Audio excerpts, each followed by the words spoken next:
Bonjour mes chers tutoriels. Aujourd'hui, je vais vous présenter comment configurer un serveur DNS. Ok, pour configurer un serveur DNS sur Ubuntu, on a besoin d'un terminal. Comme vous voyez déjà, j'ai un terminal, mais je l'ouvre avec CTRL-ALT-T. Okay, vous voyez que mon terminal est mais pour installer le serveur DNS, il faut être root parce que c'est un fichier de configuration. Pour être root, je fais sudo -u. Puis il va me demander le mot de passe de mon utilisateur. Je vais donner mon mot de passe. Voici, je suis root. Okay. La première des choses est que je dois donner une adresse à mon interface. Pour donner une adresse à mon interface, je fais nano /etc /network/interfaces. Okay. Vous voyez déjà, je suis dans les fichiers interface. Je suis dans les fichiers interface.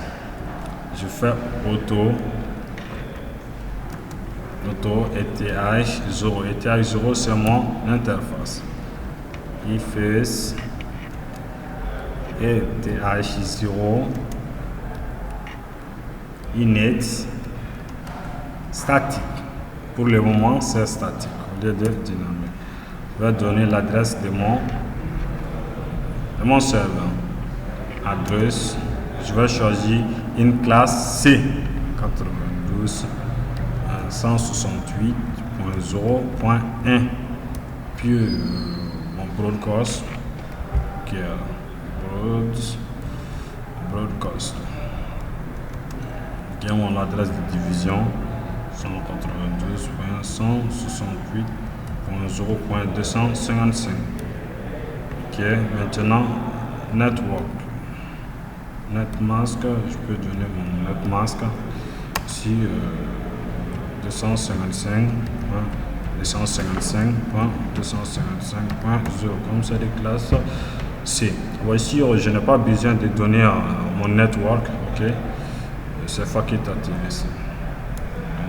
Maintenant, je vais relancer le service d'interface. Pour relancer le service, je fais etc init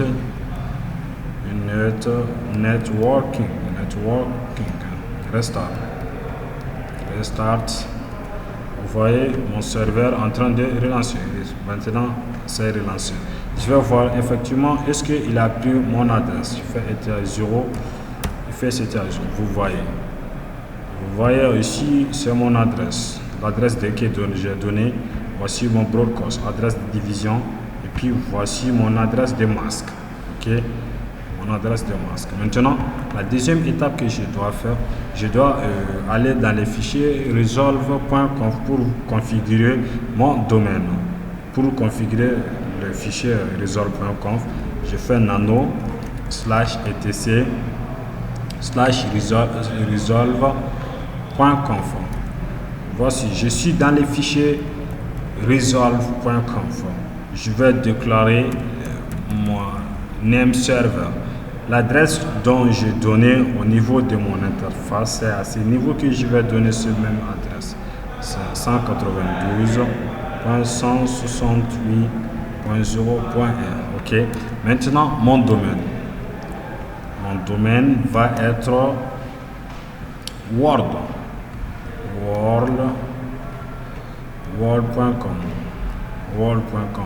Voici le nom de mon domaine. Je fais CTRL X. Ok, il va me demander de sauvegarder. Je clique O et puis je fais Entrée. Vous voyez, mon domaine est créé. Maintenant, il y a un répertoire qui est bind et puis c'est un paquet que je dois installer. Ok, je dois installer le paquet bind pour configurer les zones directes et les zones indirectes. Pour installer ce paquet, je fais apt-get install bind nef. Fait bind nef. Je fais entrer. Vous voyez, c'est en train de mettre. Comme déjà le bind est installé sur ma machine, mais si vous le faites, si le paquet ne se trouve pas dans votre ordinateur, puis il va vous demander la confirmation, vous allez configurer avec O et puis c'est installé. Okay? Maintenant, le bind est installé. Je vais accéder dans le bind. Je fais cd/etc bind. Bind, entrée. Maintenant, je suis dans les répertoires bind. Je fais ls. Vous voyez, ls, c'est une commande qui permet de lister les répertoires. Okay? Vous voyez l'ensemble des fichiers. Maintenant, vous voyez, j'ai l'ensemble des fichiers et de l'ensemble des fichiers de configuration de bind. Okay? Maintenant, les fichiers que j'ai besoin, c'est db.127 et puis db local, db.local et puis nemid.conf local, nemid.conf.local. C'est différents fichiers que j'ai besoin pour configurer mon serveur et puis mes zones directes et mes zones indirectes. Maintenant, entre ces trois fichiers, le premier fichier que j'ai besoin, c'est nemid.conf.local. Pour accéder, je fais nano. Okay. Pour voir, je fais nano. Nemid, je vais afficher son contenu. Vous allez voir son contenu local. Vous voyez là, seulement c'est l'ensemble des fichiers. Okay.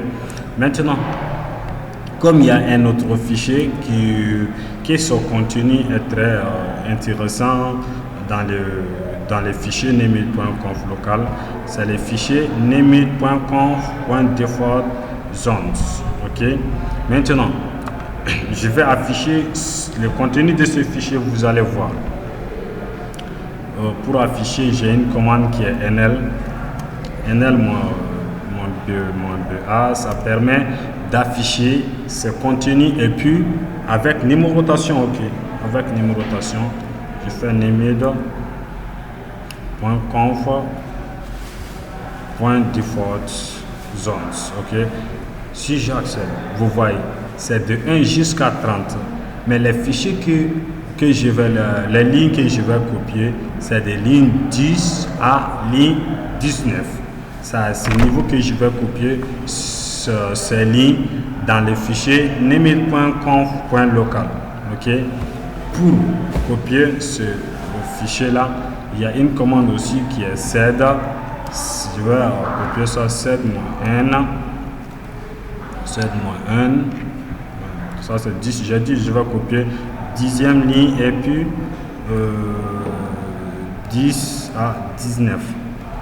10 à 19 nemid.default. Puis je vais redirectionner.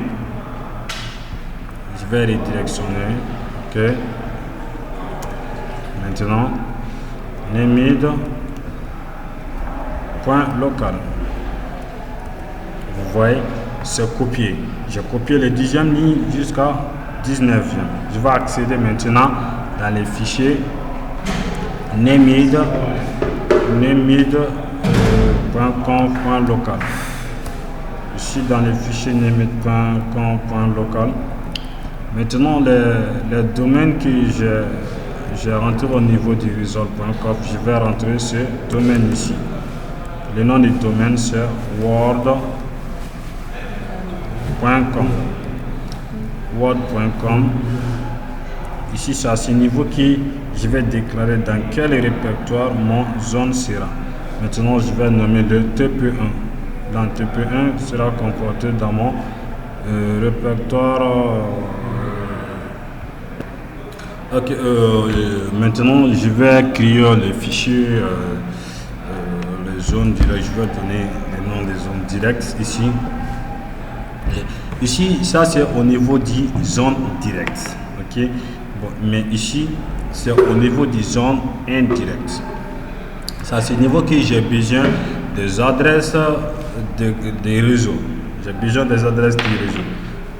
je ne sais pas si vous vous rappelez bien, au niveau de mon fichier interface, j'ai dit que mon adresse sera 192.168.0.1. Ici, comme c'est du classé, j'ai besoin simplement de ces trois premières adresses. Ok, 0.168.192. Ok, c'est renversé. C'est à ce niveau qu'on va renverser notre adresse. Ici encore, je vais déclarer dans quel répertoire sera créé mon fichier zone indirecte. Je vais nommer ZI. Mais pour le moment, ces fichiers ne sont pas encore créés. Je vais les créer. Maintenant, c'est la fin de ça, de ce fichier, de contenu de ce fichier. Maintenant, j'ai configuré les fichiers nemit.conf.local. Comme je dis que je vais mettre mes fichiers zone directe et zone directe dans un répertoire TP1. Mais pour le moment, le TP1 n'est pas créé. Il faut que je le crée. Pour créer, il y a une commande sur Linux qui est mkdir qui permet de créer un répertoire TP1. Maintenant, je vais faire ls pour voir si le TP1 est créé. Vous voyez, le TP1 est créé. Il est créé. Maintenant, dans ce TP1, je vais créer les fichiers. Par exemple, fichier zone directe et zone indirecte que j'ai créé dans le nemit.conf.local. Pour créer ce fichier, je fais nano TP1 / zone directe. Ok. Zone directe et puis zone indirecte aussi. Et maintenant, je dis que au niveau de db.127 et puis db.local que ces fichiers sont des fichiers zone directe et zone indirecte. Je vais copier le db.local dans mon fichier zone directe. Pour copier, je fais supi db.local. Je vais copier dans TP1 / zone directe. Je vais copier dans ce fichier. Et puis zone indirecte. Je vais copier le db.127 dans le fichier zone indirecte. Maintenant, je vais accéder nano TP1 / zone directe. Vous voyez ici dans le fichier zone directe, je vais configurer. Ok, je vais configurer. Vous voyez les TTL là, le TTL time to life, la durée de vie. Et puis il y a @in SOA. Ici, je vais déclarer mon serveur autoritaire. Mon serveur autoritaire va être étude Word. Vous vous rappelez mon domaine, c'est word.com. Word.com. Ici encore, je vais déclarer les mêmes noms. Word.com.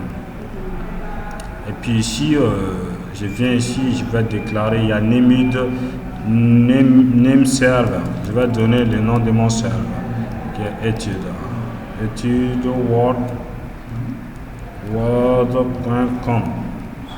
word.com. Et puis je vais donner mon adresse, c'est 192.168.0.1. Maintenant ici c'est pas important, je vais supprimer ça et puis je déclare mon nom in A, puis 192, la même adresse, 0.1. Donc, maintenant je quitte et puis je vais configurer mon fichier zone indirecte. Dans le fichier zone indirecte, c'est l'air continu, il n'y a pas trop de différence. Je vais déclarer ici étude, le nom de mon serveur, étude.word.com. même ici, c'est pareil. Études.word.com. Que maintenant je descends. Vous voyez ces séries là, refresh, retry, scar. Ici on peut laisser par défaut, ok? On peut laisser par défaut. Par exemple, études.word.com. Et puis je vais donner mon PTR. PTR c'est le nom de la machine. Maintenant études.word.com. Et puis je vais donner mon adresse. Vous vous rappelez bien, dans les fichiers limite.com.local, j'ai déclaré les 3 premières adresses de mon réseau. Mais ici, j'ai besoin simplement de mon dernière adresse, parce que ici, j'ai besoin de l'adresse machine. Okay? Je l'ai déclaré, c'était 1. Ok, maintenant je fais CTRL X pour quitter et puis O. Maintenant je vais relancer mon serveur. C'est pour relancer un serveur, on fait init.2 bind 9 restart. Vous voyez que mon serveur est relancé. Maintenant, je vais interroger mon serveur de voir est-ce que mon serveur répond. Il y a une commande sur Linux qui est nslookup. nslookup qui permet d'interroger. Par exemple, mon adresse est 192.168.0.1. Vous voyez, mon serveur répond très bien. Maintenant, je vais déclarer, je vais voir avec les noms études.word.com. Vous voyez encore, mon serveur répond bien. Vous voyez l'adresse, c'est ça, ça. Et puis je vais déclarer avec études simplement de voir. Vous voyez, tout est parfait. Merci pour votre assistante. Je vous remercie.